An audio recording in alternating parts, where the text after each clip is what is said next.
Dragii mei, aș vrea să vă vorbesc astăzi despre Dumnezeu, despre credința în Dumnezeu. Sunt tineri care se pregătesc pentru căsătorie, pentru celebrarea sacramentului căsătoriei, sunt atâtea familii, dar atâția oameni în general în această lume.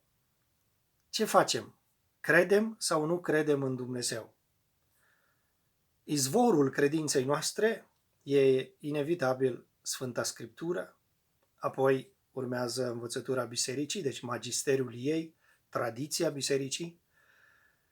Biserica e cea care cumva ne-a oferit primele noțiuni ale credinței oarecum sistematic, pentru că, evident, părinții noștri au fost primii care ne-au învățat primele taine ale credinței, primele rugăciuni, semnul Sfintei Cruci.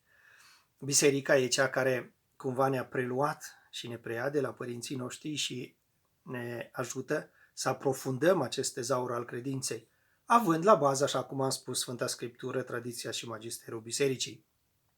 Dar ce facem cu cei care nu frecventează biserica?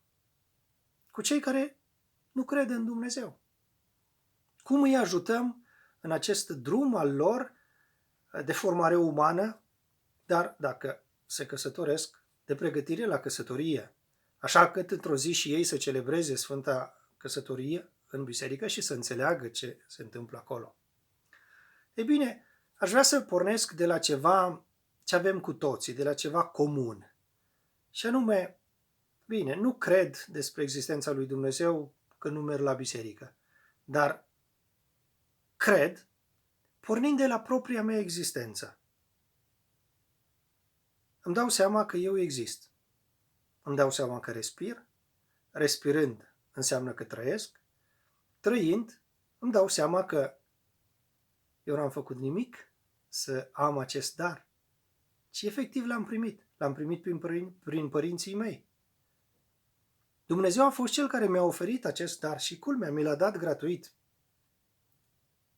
Trăiesc prin El. El este Cel care mă menține în existență. De la Dumnezeu, iată, mâncăm. De la Dumnezeu ne bucurăm de apă. Bun, vor spune unii, eu mănânc, dar muncesc. Muncesc să pun pe masă.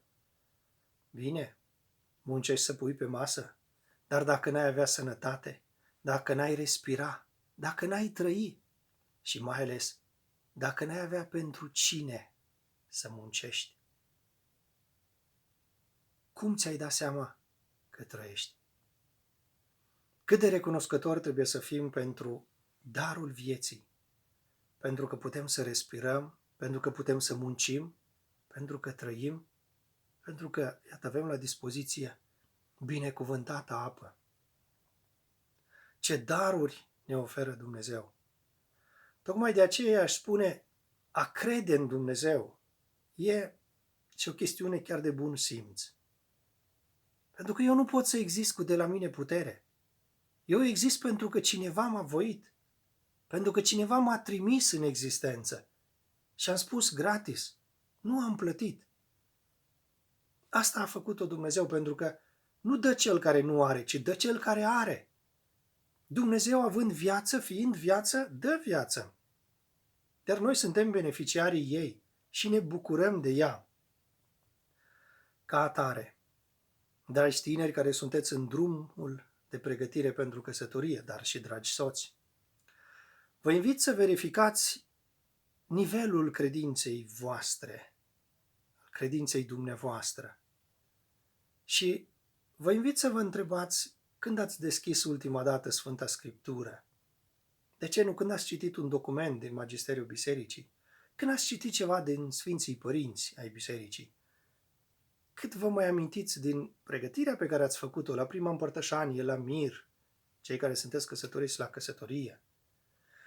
Tot acest tezaur pe care Biserica ne-l oferă e spre binele nostru. E ca noi să învățăm să fim recunoscători lui Dumnezeu pentru un dar atât de mare. Și realizând că trăim, mergând din aproape în aproape la izvorul vieții care este Dumnezeu, inevitabil va ieși din pieptul nostru, din sufletul nostru, un cânt de recunoștință. Îi vom mulțumi lui Dumnezeu. Dar oare Dumnezeu ne-a dat viața chiar așa degeaba? Atunci când Dumnezeu dă un dar, oare chiar îl dă degeaba? Oare nu cumva ne-l dă ca noi să ardem din iubire față de El, ca noi să-l consumăm pentru alții? Și tocmai de aici, a spune cuiva, te iubesc, e ca și cum i-ai spune, ce bine e că existi. Și vă invit, dragi logodnici, vă invit, dragi soți, să redimensionați iubirea voastră. Vă invit să vă spuneți unul celuilalt ce bine e că existi, pentru că existând tu dai sens existenței mele. Ce bine e că existăm, că trebuie să-i mulțumim lui Dumnezeu pentru că ne-a trimis în existență.